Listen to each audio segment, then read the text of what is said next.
Hello, and welcome back to the Dungeons & Dragons Podcast UK. My name is Yasmin, and I will be the DM. Hi, my name's Spencer. I play Cadeau Chasseur, a cleric from Gavany, who has a pet dog called Pickle. Hi, my name is Samantha. I play Laura Greyvale, and she is a sorceress from the province of Nephalia.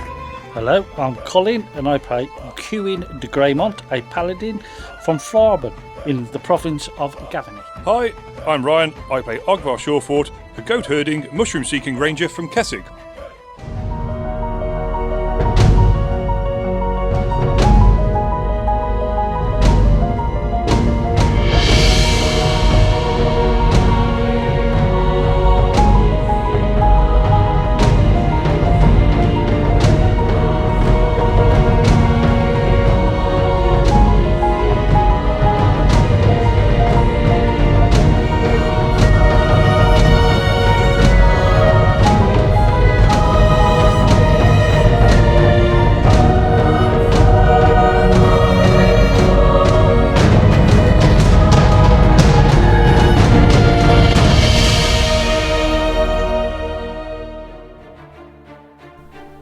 The ingress of interlopers on church property was intolerable for our paladin partnership, and with violence breaking out in the vault, it was clear to all concerned that things could only conclude in carnage. After successfully creating some very dense vegetation and snaring several soldiers in its snake-like fronds, Ogvar was offended as one of Axsom's reprobates made a rather rude gesture. In a cool and collected response, and with pinpoint precision, he sent his own sentimental message to the miscreant by destroying his digit. With the front doors now ominously ruined beyond immediate repair, the church's comrades closed ranks and braced themselves for a face-to-face battle. Episode 96, Vaults, Violence and Veg. Okay, so Cadeau and the Cathars on top of the tower. Oh, you've ran to me. Yeah. What are you doing? From the tower, can I see the front door? Or sort of near the front door?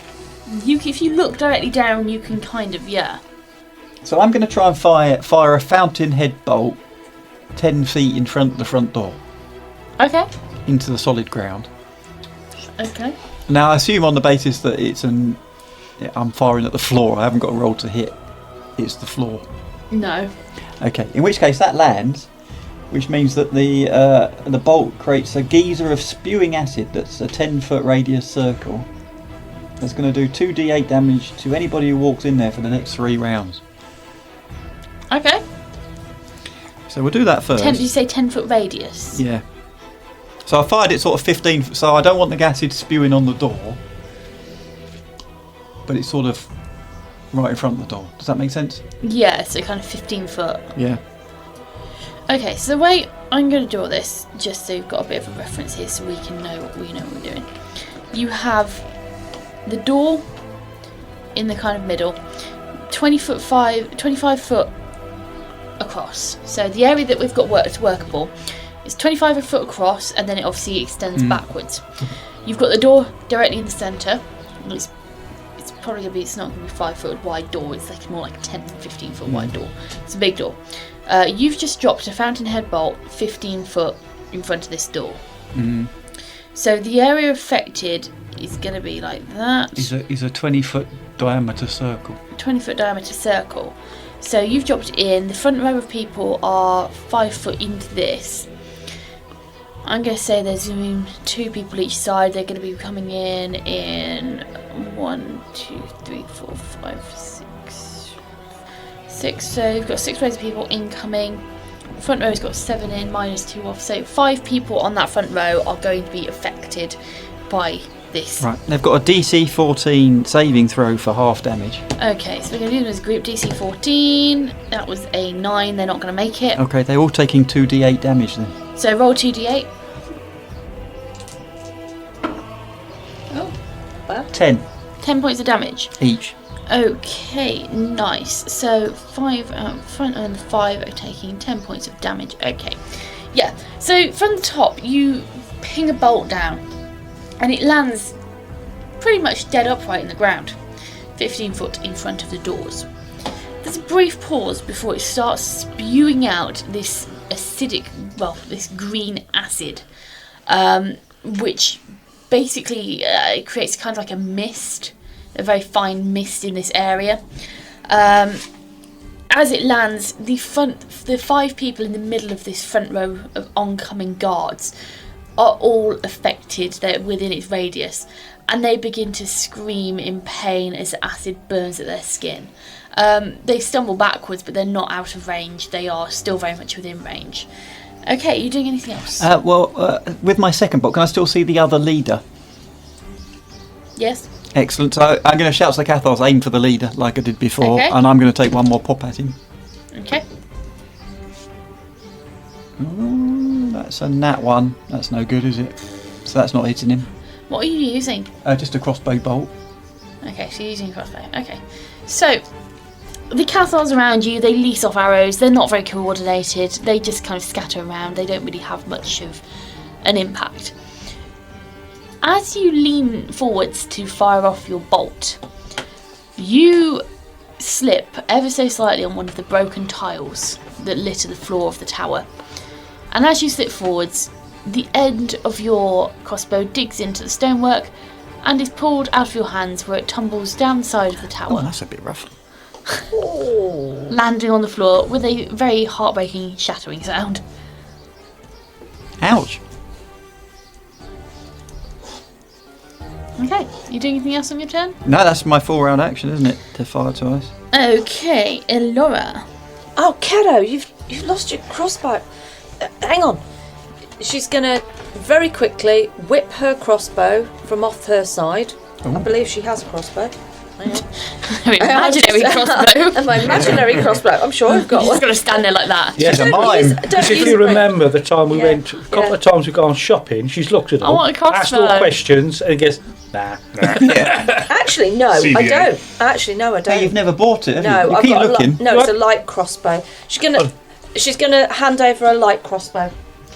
She's just gonna slide that across to him as a move action. As she looks over the top, can she see directly down to the front doors if she leans right the way over? I'm just double checking. Yes. Right. Yes, you can. I mean, you won't be able to see the doors, see the doors, but you can see in front of the door. Right. Yeah. Can she? Right. So this area of acid that's on the floor is how far away from the front door did you say? 15 feet. Well, it's the edge of it is 5 foot away from the front door. Right. She would like to move her defenestrating sphere from around. How far away was the catapult? Catapult was 60 foot away. If you put your maelstrom of air into the acid, does it spew the acid further? No. It's worth a It try. dissipates it. Okay. Washing machine. Yeah. It's worth So a it's about try. 60 foot away. Right, she's going to move it halfway along towards the front door. Does she catch anybody along the way? Well, yeah, if you're going to be moving it through people. Yes. In that case, she will move it towards. She'll move it through people, but 30 foot. So it'll stop wherever 30 foot is towards the front So door. from the catapult, 30 foot closer to the front door. Yeah. Okay, so it's going to land on some poor unfortunate soul then, probably. Right, so it said poor unfortunate soul. Roll your 3d6. Oh. Because it'll only ever affect one person, so... That's 10. 10 points of damage. 18, they'll manage to stand up. Was it a reflex save to avoid being thrown? It was a fort save. Yes, they've stood up. Is it a reflex save to avoid being thrown? No, it's another fort save. Another fort save to not get picked up by the wind. Okay, no, they get picked up by the wind. Roll your d8. Okay. Your d8. Oh, 50 So that's foot. 50 foot. How many do you want? What damage did you roll initially? 10. 10, okay. There you go. You're going to want those 3 to go with those other 2. 3, 4, 5. You've got enough. 50 foot. Roll it. Oh, 50 foot. Yeah, sorry. 6, 10, 14, 16, 17 points of damage to whoever the poor unfortunate is. Yeah, okay, so as you bring your defenestrating sphere back towards the church, the people in its path get ruffled around. You see the wind blow up their tabards. You see the occasional person have a tabard flung over their head. I hope they're wearing underwear. Or trousers. I can confirm that all of them are wearing trousers. Not men in kilts then. No.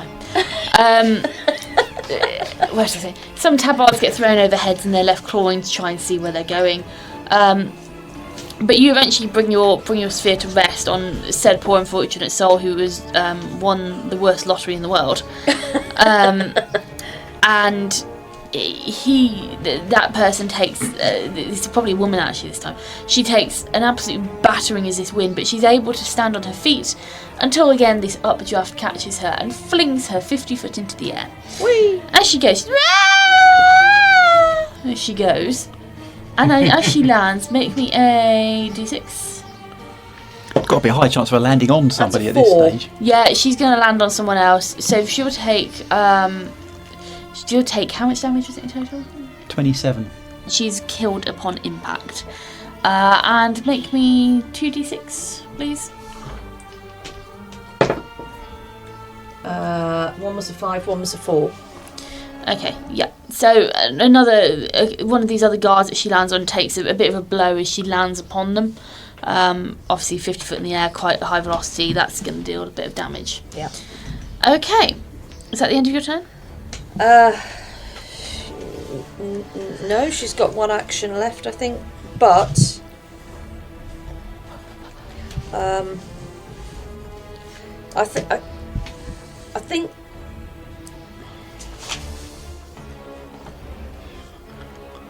I think that's all she's going to do this turn. I'm learning to like your deforestation sphere. It's good, isn't it? Okay, Ogvar. Okay. So Ogvar's at the top of the tower, and Yep. people are sort of retreating, or if they can. Yep. Can Ogvar start to make his way back down? Yes, you can make your way down. Okay. How far will I get with my round? So standard movement. If you want to do a full round action to move, you double it, so 60 foot down. Mhm. You'd get most of the way down the tower. Okay, yeah, I'll do that then. That's all I need to do. And then Okay. I'm just on the stone faucet. I think the back's all tidied up now. I'm coming back to the main floor. I'll see you all there. Over. Okay. So yeah, you're able to get pretty far down the tower. You're 20 foot off the bottom of the tower. It's, you'll get out onto the main floor at the end your next turn, basically. Okay, cool. Thank you. Okay, so the main force are halted in their tracks by your arrow spewing out, your bolt spewing out acid. And in fact, the front line actually stumbles back, and everything shifts back slightly 5 foot as the front line tries to avoid and escape the acid. You do see some of the forces actually start making their way just along the edge where there's enough room to get past. So they do start slowly inching forward, but obviously they're one by one, so they're going very slowly. Okay. Esther and the Cathars in the main body of the church. Again, Esther's just squawking at them, trying to get them to reinforce the doors, trying to shove the doors shut as much as possible. Okay, so Cumin, back to you. First up is this fighter character, this man, this were-rat. And he's going to again go for a full round attack on you, 2 claws and bite. So he is going to go for a 22. Yep. A 14. Nope. And a 12. Nope. Okay, so he hits you with the 1 claw attack. And that is a 2 points of damage. As a claw just glances over your armour once more and just leaves a slight nick. Okay, you're up next, Kieran. Sorry, girl. Okay. I was going to leave you alone, but take that. I'm going to try and smack him. Okay. 32. What? What? Yes? Does a 32 hit is the question. What the If the answer's no, we're in trouble. Yeah, it hits. Oh, it's only for 7. 'Tis but a glancing blow. 'Tis but a flesh wound, sire. Okay, yeah. So Yeah, you leave another shallow cut on him. He's quite a slippery character. He's not that easy to grab. Yep, roll again. A 19. That's a crit on my second. Roll to confirm. He is the knight that goes, "Nee!" 18. Yep, that will confirm it. Oh, excellent. Right, so Roll your that damage. is 15 plus whatever I roll. So it's 9 first. Oh, what's it doing? That's wrong dice. D20's worth of damage. I think So not. that's 22 in all. Okay, 22 points of damage. Wow, okay. Useful. Yeah, just what you want. Yeah, okay, so you haven't killed him, but describe these blows to me. I'm going to come down from my right to left, Yep. and as he turns to only catch the very end of it, I return straight across, and as he's actually turned into the return shot, Yeah. just across the midriff. Yeah. Nice. Yeah, so you did a pretty gnarly cut. And you can see blood begin to sheet down. He goes very pale. He staggers back slightly. And his blade, sorry, not his blade. And he just generally looks very, very not good. That's the technical term for it, by the way. Okay, so Roman, fighting beside you, is going to take another swipe at this were-rat. So if you want to roll for me, Roman, +7. 19. +7, longsword, critical. No. Oh, all in. In total. All in, sorry. I should just add them all up. Okay, that's fine. So 19, yeah, 19 is definitely going to hit. So if you want to roll me the damage, D8 Plus 1. 6. 6 points of damage. Yeah, he is. Roman dashes forward ever so slightly, and he just sticks the end of his longsword into. It's a shallow blow to the chest. And this were-rat, you see the blood begin to dribble over his chin. He looks in a horrific way. He's clutching with the one hand at his belly.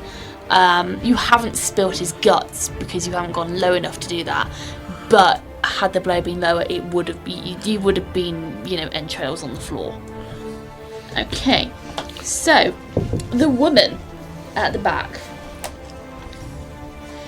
she raises her hand And says, cheery bye. and does the Macarena. And she is going to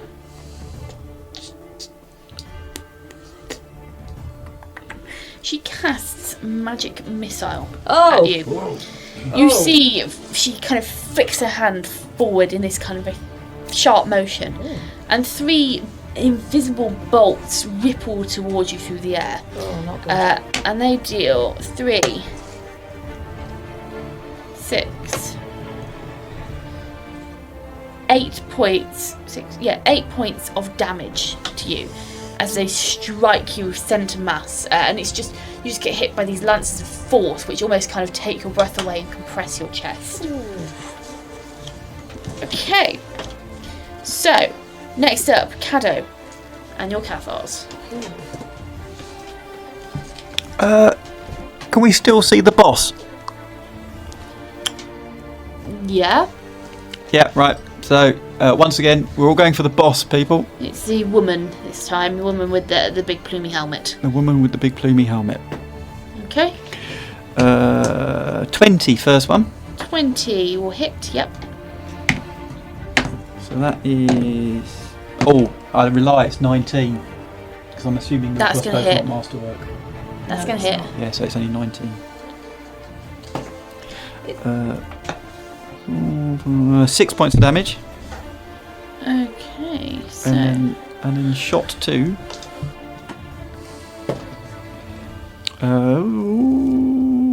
17. that will hit. Oh, that's lucky. And that is 6 points of damage.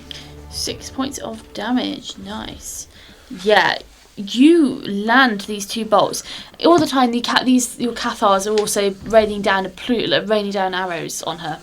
in her general area vicinity, and you see several of them strike pretty good in the top of her shoulders.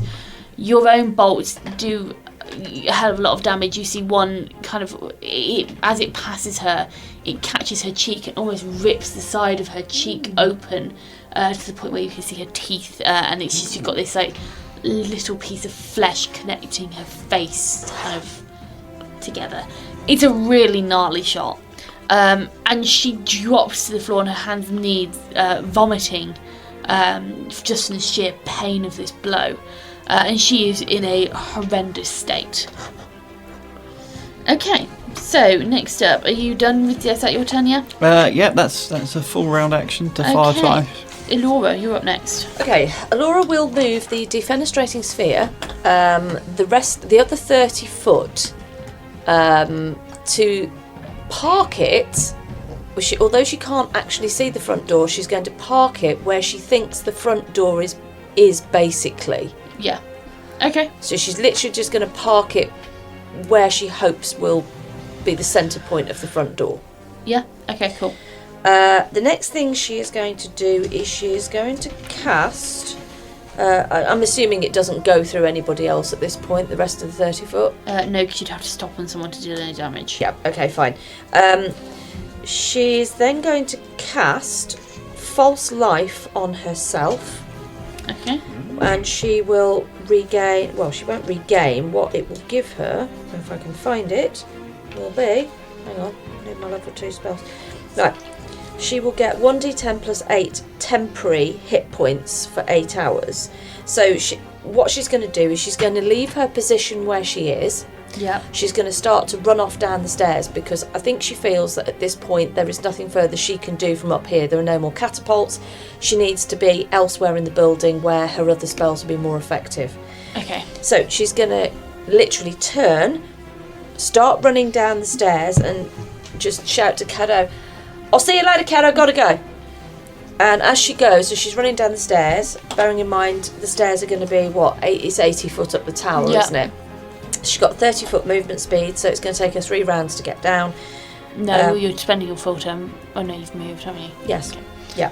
And she's going to cast False Life on herself by waving a sigil in the air as she goes down the stairs and muttering to herself, casting False Life. So I'll roll the d10.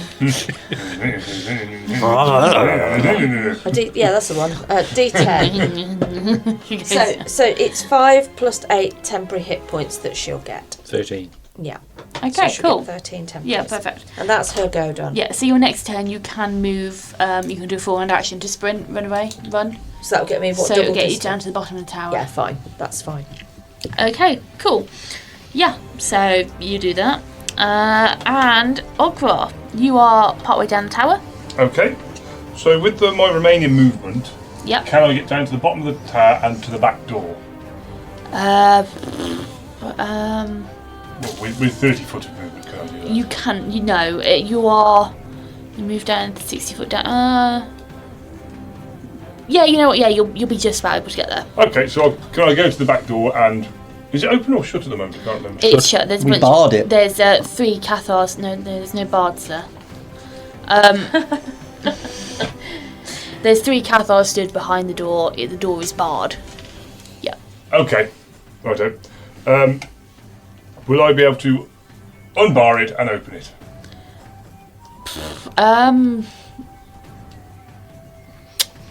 Yeah, if you're using that as your kind of action. Yeah. I'm not intending on doing it. So I'd like to unbar the door and open it and survey whether everyone's still occupied by the entanglement and where the crawling individual is. Yeah, okay, so you are, as you open the door, you kind of push your way through the Cathars and they kind of move out of the way. You lift this big bolt off the door, open the door up, and looking out into the garden, it is a literal jungle. The entanglement that you've cast has caused the plants to grow almost, and actually they're still going to try and entangle that guy who's crawling around, so with a 19 he makes his reflex somehow. Okay. But the plants that you've caused overgrow and tangle, they are chest height on you. They are deep. Make me spot check, please.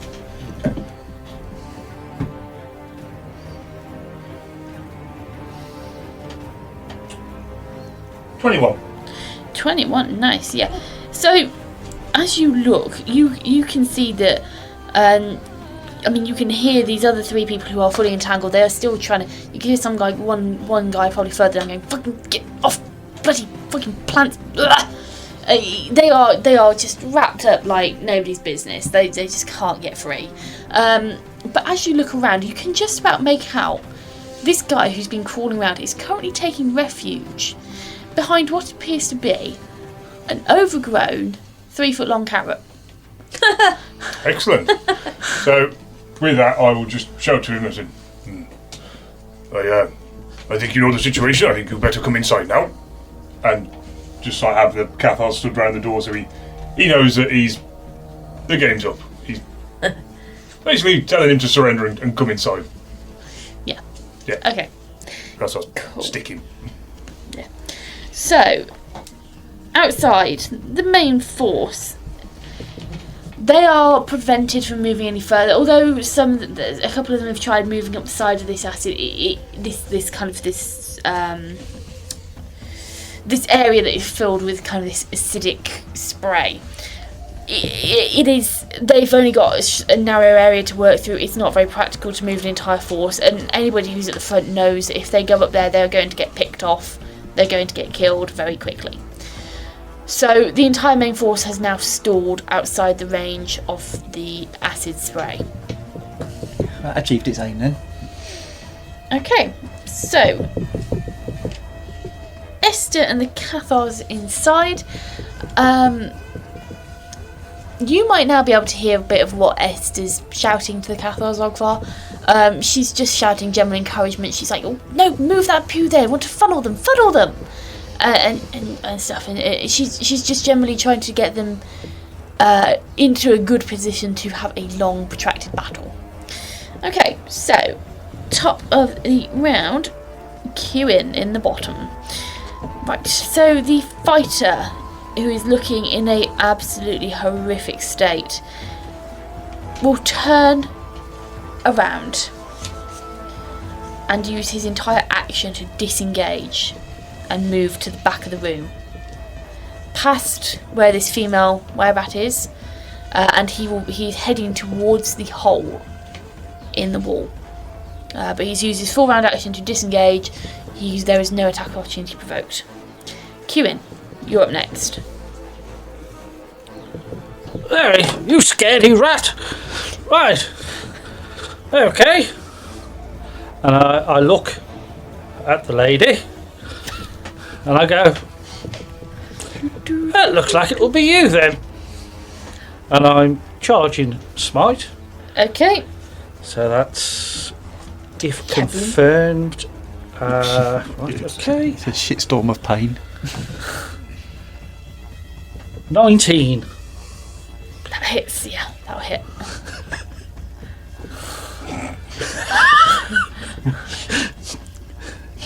$15 plus 3 plus 1. I know. So that's You looked at it. 3. 5 19. plus 2 per level. So that's 21 plus 25 That's the damage. damage. Okay. Righty ho. Yeah. Describe it for me. I bet they're really pleased they came that way. I'll turn to the woman and go, oh, I suppose he's a scaredy rat. I suppose it'll have to be you then, won't it? I'm just going to run forward and bring my bastard sword from right to left, right at her neck, and try and cleave it all the way through to opposite ribcage. He's cutting her in half, basically. Yeah. There is some resistance, but you cleave her in twain. Yeah, it's mainly bones and flesh. And she is dead. Severed. Severed, yeah, quite literally. Okay, so Roman will charge up to after this fighter, after this remaining were-rat. So I've got another attack. what are you attacking? She's dead. How far away? He's past her. No. No. Let's go, No, sit down. You've had your fun. You're moving through difficult terrain, like bits of body parts. You've just chopped a human being in half. Be happy. Oh my God. Death hunger. Be fit. Hell. So yeah, Roman from behind you, he runs after this fleeing male were-rat. And he's going to be charging, so you can roll to hit for him with +7/+2. Does he get a charging smite if he's a No. level 6? No. He's got a magical pony. Oh, no. 11. 11 all in. 11 all in. Yay. Now, with me, that would have been a 17. We can't all be queuing, can we? Jesus. No. So Roman he dashes after this were-rat and attempts to take a swing, but he stumbles over a loose arm, and just misses. It whiffs past. Okay. Careful there, young man. Bit of debris. Okay. How did you know her name was Debbie? Oh dear. Okay, Caddo. What are you doing? I'm assuming you'd have probably told the Cathars to continue shooting at the forces on the ground. So I've just told them to aim into the group now. Yeah. I'm intent on finishing off the leader, though. Okay. I want them leaderless by the time they get to the door. Yep. So first crack at that. Oh, that's not going to be very good. That's 13. That's not going to hit her. No. Let's hope the second one's better. Oh God, that's 15. That will hit, yes. Oh, that's lucky. Okay, so roll your damage. 7 points of damage. 7 points of damage. Oh no, she's dead. Ding dong, the witch is dead. Yeah, you release this bolt and you almost put her out of her misery. She's on the floor, you just drop a bolt into her and she just dies with a whimper. Excellent. So I shall shout into my speaking stone. Right, I haven't got any leaders left. Okay, so the Cathars continue to pepper the crowd, the main force, with arrows. That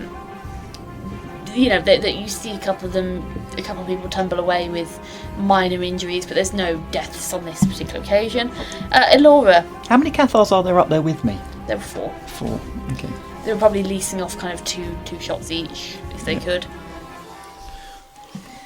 Aurora is obviously using a full round action to belt as quickly as possible down the stairs. I'm going to say belt out a song then. No. I did it my way. Okay, yeah, so you make it down to the bottom floor. Yeah. That's it, yeah? Well, I think that's as far as I can reach, isn't it? Yeah. Okay. I can't see anybody when I reach the bottom floor, can I? No. Okay. Okay, so Ogvar. Hello. So, is the man coming towards me? First of all. Ooh, he does not escape your entanglement on this round. No. So he kind of looks at you, he gives this kind of resigned sigh, starts shuffling around this oversized carrot, and then is promptly rolled up into a ball by a tangling grapevine. When I want him to move, he doesn't. Okay. He's gone this entire time, just managing to escape the vines. Finish He's been him rolling off. 18s and 90s, and he rolled an 11. Finish him off. I looked at him. Obviously, he can make eye contact. He said, "When you get to the door, give me a knock." And I'll shut the door. I put the bar back on it. And I'll say to the Cathars, "Let him in when he gets here." Oh my god. Right, okay. Brilliant. Love it. Brilliant. What, are you doing anything else? No, I want to talk to him. She's just standing there waiting for him to finally get out. And Well, I'll have a cursory glance around what else is going on. how many rounds are we on of your spell now? Your entanglement? That is the 7th. 7th, right, okay. So you haven't got long. Okay, so, third and final round of your acid arrow. Your fountain bolt, rather, sorry. The main force are, again, they are stood back. They are kind of just stood back, waiting for this to clear off. Let's see. Spencer, make me a morale check. Just roll a d20 for me. Ooh. A 10. A 10, yeah. You start seeing some guards begin to flake off and flee. Not all of them. They are kind of whipped up into a bit of a frenzy. They're still in a big mob. But you begin to see some of these guards run off and flee. Okay, so Esther and the Cathars, again, Esther's going to be just prepping, making sure things are ready. She's probably, well, nobody can see her, but she's probably set up what looks like a bit like a very crude palisade to try and guide people just through the centre of the church rather than bottleneck them a bit.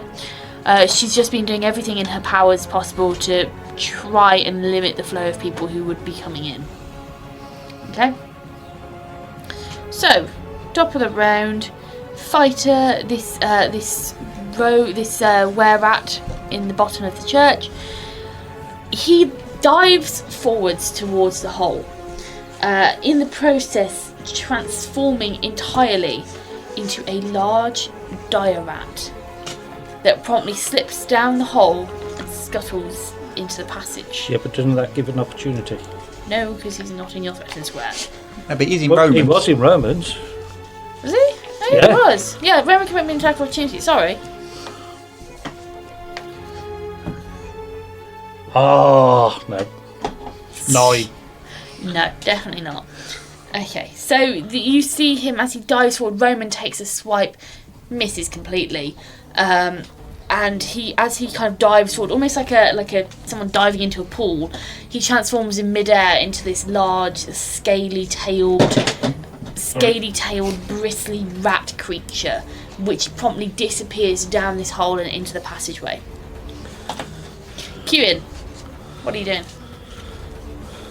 That's not a lot. Oh, blast! One got away. Right, Roman. Now, does the door into the passage that he escaped? Yeah. Does that open into the passage or into the cellar? So this is this stone door that you were able to, I think you pulled it open? No, you pushed it inwards. Right. So if you remember back when you first discovered this door, you had to push it inwards and then you had the trap come and hit you. And the door into the cellar pushes into the cellar Yes. as well. Oh, good to see.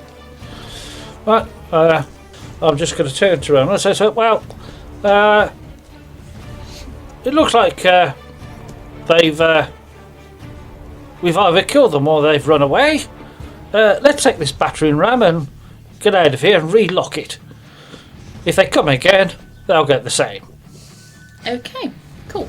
So Roman gives you a nod, gives you a bit of a rough, yeah.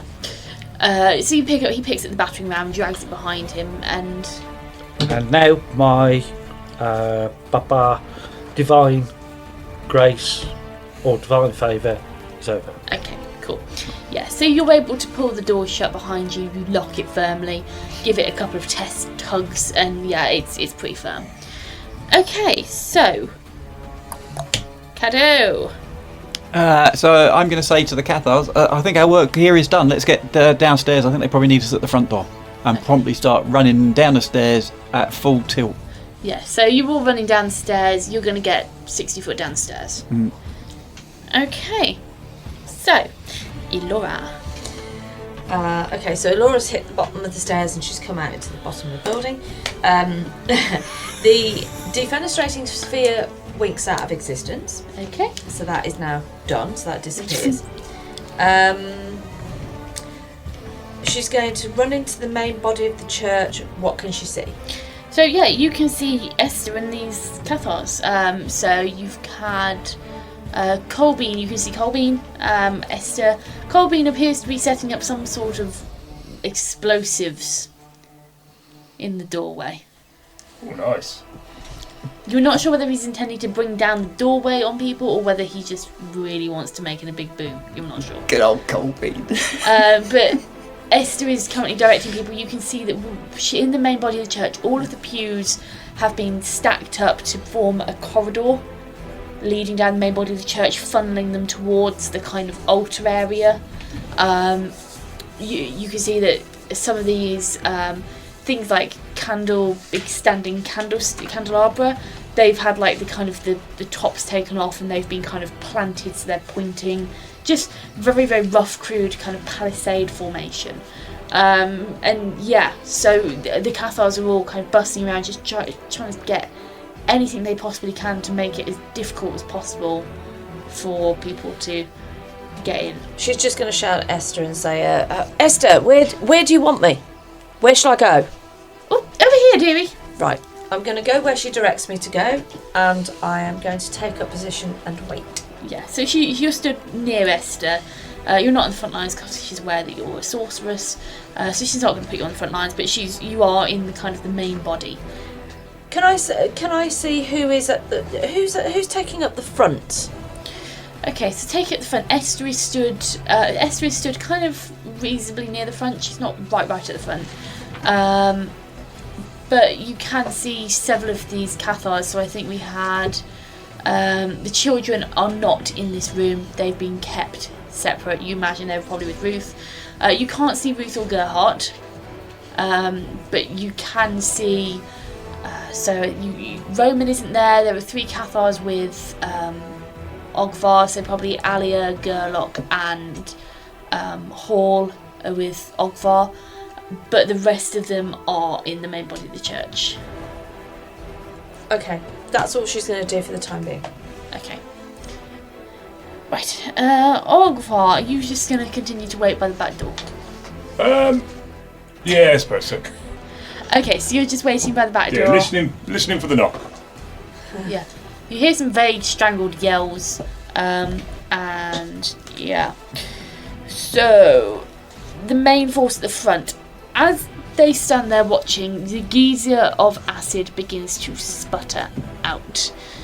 And as it sputters out, its radius decreases until there's nothing but like a small sprinkle left. And they very carefully begin to walk forwards. And they advance. They're now within 10 foot of the church doors. Okay. Again, changes now because obviously Elora, you're now with Esther and the Cathars. Right. So everyone in the front of the church, it is just a waiting game. You are now waiting for the breach to happen. You haven't really there isn't really much chance to do anything else in this time period. I think what Elora would probably do is she'd turn to Esther and she'd lightly touch Esther on the shoulder and cast resistance. So she's going to imbue Esther with magical energy that protects her from harm, granting her a +1 resistance bonus on all saves. Okay. Cool. So, the infiltration team in the back garden who are currently entangled, haven't given them a chance to escape with a 6 and a 4 and 1 and 10. They're not going to escape anyways. They are just currently just wrapped up, flailing around. They are, you can hear odd cries of help or I'm stuck, can't get out. It's very faint cries of clearly, they are completely trapped here. It would have been a great plan to go over them through the back door and infiltrate that way as well, because you've got kind of like a 3-pronged attack then, but it just hasn't gone to plan thanks to your entanglement. They are trussed up like turkeys in the garden. Okay. So, top of the round. So, actually I'm going to come out of the round now, because there is no active battle going on. You were playing a waiting game. So, just going to go around the table. Elora, you're waiting with Esther in the main body of the church with the rest of the Cathars? Yeah. Yep. Cado, you're coming downstairs with your Cathars from upstairs? Yes, to join Esther and the gang. Yeah, you will very easily be able to kind of get to the front, because there is probably going to be a little bit of a stalemate going on before they actually breach the doors, because obviously they've got no lead and they're just going to be kind of, while they are advancing forwards, it's a slower rate now. So yeah, you will be able to reach the main hall with your Cathars. Okay. By the time Ogvar, you're still standing by the back door. I think so. From there. Blah, blah, blah, Yeah. blah, blah. How far am I away from everyone? How far's the back door from, like... It's probably, 40 foot. It's not far at all. Ah, okay. Yeah, I'm happy by the back door. Yeah, okay. And then, Queuing, you'll be making your way back up with Roman, yeah? Me and Roman would be bringing the battering ram Yeah. up. Try and use it to ask Esther if there's anywhere she wants it placed. So you say, oh, yes, thank you, dear. He grabs it from you and then promptly tosses it into a pile of junk which has been built up. Oh, okay. Okay. So, And then I'm going to touch myself. Use what? healing touch. Lay on hands for. It was the body motion that went with it as well. I'm going to touch myself. Because I've taken a bit of damage for another 4 points of healing. Okay. Oh dear. Okay. He looks so pleased with himself. Nice. Oh dear. Right. Okay, so the battle has reached a stalemate. There are the guards are slowly inching closer and closer to the door, and you'll occasionally have the Cathars who have Cathars with you, Queuing. The Cathars who are with you, Caddo. They'll probably occasionally pop off a arrow or two through this very narrow gap, through this gap, which is it's probably only about less than a person's wide than the front door. They will occasionally pop off a couple of arrows, just keeping them at bay and just forcing this group of guards to just push back slightly before they return like the tide. And all of you can make me a listen check. Go on, mate. 15. 15. Oh god. That's a nat 1 plus 3. Jesus Christ. 12. 12. What am I adding to that? 3. I've gone deaf. 19 all in. Okay, Nice. 19 and 15, which is quite apt, considering you two are the holy ones here. You both would recognise this faint sound which drifts in on the breeze. Because although obviously there's a lot of battle going, there's a lot of movement going on, it is quiet. You've got to this kind of tense stalemate. But both Queuing and Caddo, you recognise the sound that drifts in. It is the sound of a horn. One which is very commonly used when a troop of Cathars set out or return from a mission. And you can hear the sound of hoofbeats. As the guards in front of you turn abruptly to their right, down from the side of the church where the path leads up the side of the church. And you hear this sound of hoofbeats, this horde of horses. It grows louder and louder, and the sound of horns grows louder and louder. As from the gap in the door, you see white stallions, ridden by Cathars mounted in gleaming armour, charge and plough forth into the crowd in front of the church. They hold spears with big... Lances? Pointy ends. No. Spears. They hold spears and flags. Yeah. Pinions. Pinion. Yeah. They hold spears with pinions attached with the symbol of Avacyn sewn on in silver. And they dive forth into the crowd, horses leaping over fallen bodies, spears being driven into chests, swords slicing through limbs, as roughly 20-odd Cathars pile into the fray. You see magic begin to fly, you see Cathars who get knocked off their horses, their comrades rushing to their aid, casting healing magic, filling the area with this very holy, certainly both you, Queuing, and Caddo, you get this very holy aura, this holy ambience, as the Cathars outside lay waste to the opposition. And it isn't long, it's probably only probably only a couple of minutes before the outside of the church falls silent, and all you can hear is the sound of horses' feet clopping on cobbles. As approaching in the doorway, you see this Cathar, garbed in the shiniest silver armour, embossed with symbols of Avacyn and inlaid with what appears to be some sort of gold filigree. He has dark skin which is sheened over with a layer of sweat, and as he approaches he wipes a stray streak of blood off of his high cheekbone. He places both hands on the edge of the door, looks in at you and goes, "We heard you needed some assistance."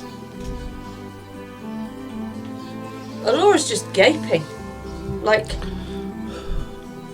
she's just, eyebrows are up, her mouth is hung open, like, she's just thinking, who is this? Where did they... She turns to Esther. Esther, where did these come from? They're mothers, I would suppose. Alora's going to look even more surprised now and just stare wide-eyed at Esther. Well, Just a gong. to be fair, I think Kieran and I had it covered, but it's nice of you to come along and mop up the finishing touches, I suppose. Yes, well, it is the glory and honour of Avacyn. You've done a fantastic job, and we can only commend you for your brave and meritorious acts of service. Is Gerhardt about, by any chance? Oh, we didn't bother to wake him. From behind you, you hear some shuffling steps. Oh, hello there, whippersnapper. So you got the message then? Oh, he's a dark horse, isn't he? Ah, you're up. Sorry. Yes. And you can see outside through this gap. This man steps back. He looks to be in his late 30s, early 40s. He steps back and you see other hands appear and the doors are slowly wrenched open with a horrendous squeak because they've dropped, with the impact, they've dropped on their hinges and they've wedged into the floor. And you see several big Cathars. They are built like tanks. They are pulling the doors open with sheer brute strength. And actually, make me a wisdom check, everyone, please. Wisdom, oh joy. My very good one. Oh, you haven't got wisdom, you've got wisdom. I've lit. Yeah. It says whiz.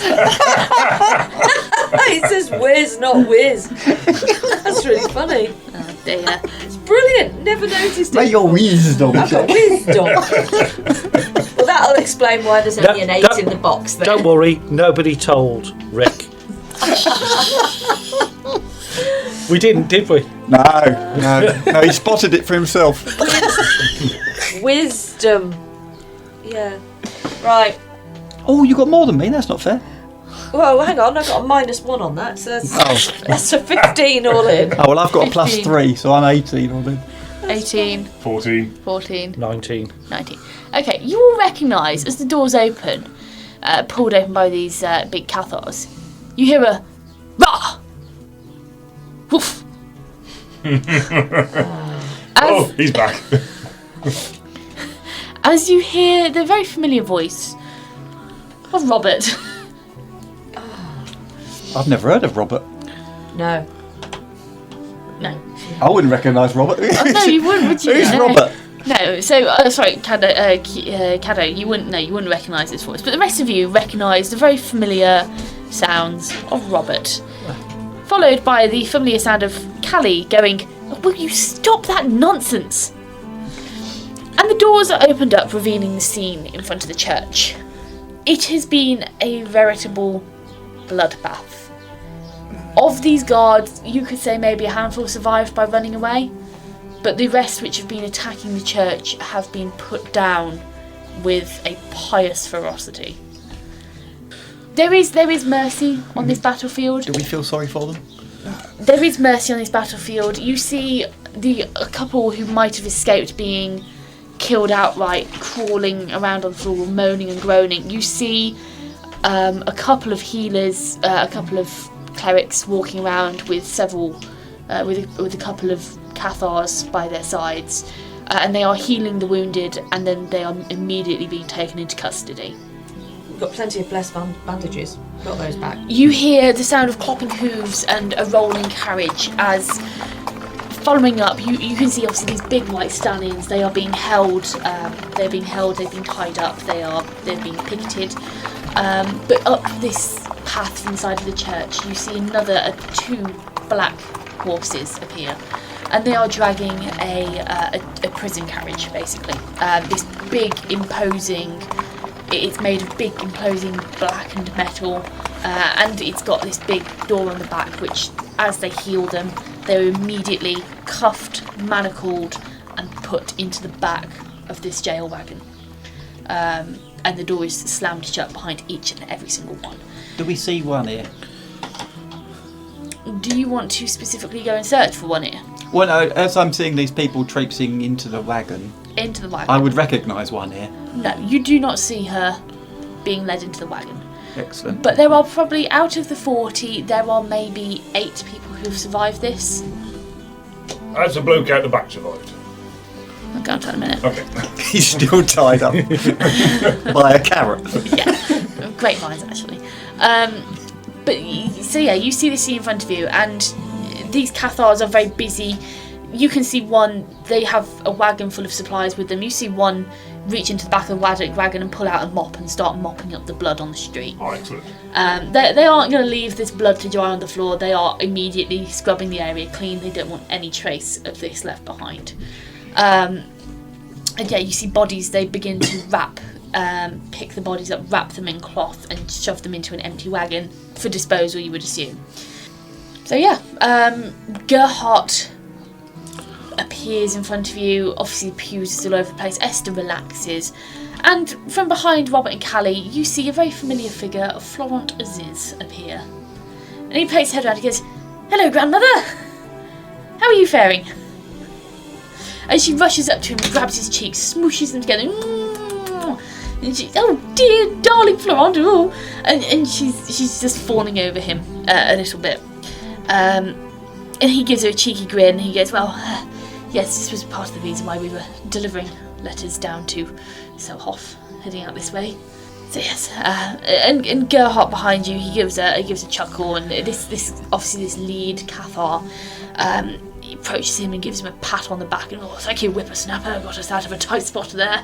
I reckon these young ones had it covered, but very much appreciated." Okay, so from the back garden, you feel your spell finally fade away, Ogvar. This kind of very, this link you've had to the nature, this very kind of feeling of finally being at home, fades away slightly as you can tell that your spell releases. And shortly after, the Cathars who you left at the back door appear, and they are dragging, they have cuffed and kind of grabbed hold of, not cuffed with manacles, but they've kind of grabbed them, hands behind the back. They're leading the 3 who were tangled further on the garden out. They pass them off to the Cathars and they go straight into the back of the carriage. Before heading back, and this guy who told to surrender, they appear carrying him feet and ankles as he's moaning and groaning in pain. And they take him out. He is briefly stopped by a female cleric. She gives him the basic medical care, heals him up enough to stop him dying, and then he too gets thrown in the back of the carriage. Excellent. Is there anything you want to say to him as he walks past? Because he will be walked past you. I don't think that quite went to a plan for you, did it? The guy grimaces at you, and he's very quickly whisked away. Maybe gardening's not for you. Okay. Is the big carrot still out the back? Do you want to go check? Yes. Okay. When you go and check, you can see that although the entanglement has lifted, and these plants have died away, there are certain things in the garden which have remained the same. You can see a tree which is completely twisted out of shape. It's turned to kind of like a corkscrew upwards, a bit odd. But you can indeed see that although Ruth's raised beds have gone back to normal, you can see that some of the wood has broken, some of the plant pots have been broken. There's maybe a couple of turnips uprooted, but this big carrot does still exist. It is still about 3 foot long. Okay, Ogvar's going to pick it up. Do you want to make me a strength check on that? Yeah, I can do. Soup for weeks. Well, I suppose, yeah. Gift for Ruth. This can be a 7. You are going to be staggering around like nobody's business. It is a 3 foot long carrot. But yeah, you can just about. Ogvar's quite happy to hold it by the green bits at the top and drag it back into the church with his bucket on his head. You drag a trail of mud behind you, which Ruth isn't there. She hasn't seen it yet. You're probably safe for now. But yeah, so you drag your giant carrot into the church. Laura's going to watch him just dragging the carrot into the church from a distance and frown slightly. Ogvar will see it and just go, spoils of war. As Allura makes a swift exit to join Esther and bolster forces, Cadeau continues to fire fountainhead bolts down in front of the church doors as his commander kill count continues to climb. Meanwhile, Ogvar heads down toward hallowed ground, his quarry left in a quandary, flailing around in the foliage and in a terrifying game of Twister. The scene on the subterranean floor sees the vault scattered with signs of a battle won. Kolbein had redeployed himself upstairs to be more useful, and we were treated to the heroic scene of a pair of imposing weapon-wielding paladins puffed with pride as they had definitively slain some warmongering were-rats. One hit the traditional skewered rat trope terrifically, whilst another was given the special treatment of a split personality, whilst the third gave Roman the slip by shape-shifting to escape a similar fate. And as the Cathar cavalry came to aid our Avacynian defence force, things finally came to a head. As some discussed the seriousness of the Selhoff situation, the rest cracked on with a considerable amount of clean-up in the cathedral. Ogvar collected an oversized carrot for the cooking pot, the criminals were rounded up and consigned to custody, and a formidable figure appears in the archway where the doors once stood. Hey, you made it this far, so lend us your ears for a moment longer if you will. Firstly, we are most humbled that you are enjoying our yarn, and the crew thank you from the bottom of their hearts for your patronage. Producing this podcast is incredibly hard work, and as such, if you would like to support us, there are a few ways in which you could really make a difference. Sharing links to friends and family helps to spread the word so others like you can find us, and in turn they too can enjoy the show. Equally helpful is leaving a 5-star review on Spotify and any other streaming services, which will help us immensely. Or, if you feel you could go that extra mile and contribute a few coppers to keep our creative juices flowing, you can hop on over to our Buy Me a Coffee page or drop us an email. We would all be immensely grateful for your support in any form. Lastly, we invite you to visit our website, where you will find information on our campaign from backstories to settings. Join our Facebook group or follow us on Twitter. All the links are in our episode bios. Don't forget to smash the subscribe and download buttons so you never miss the next episode. See you all again next week, folks.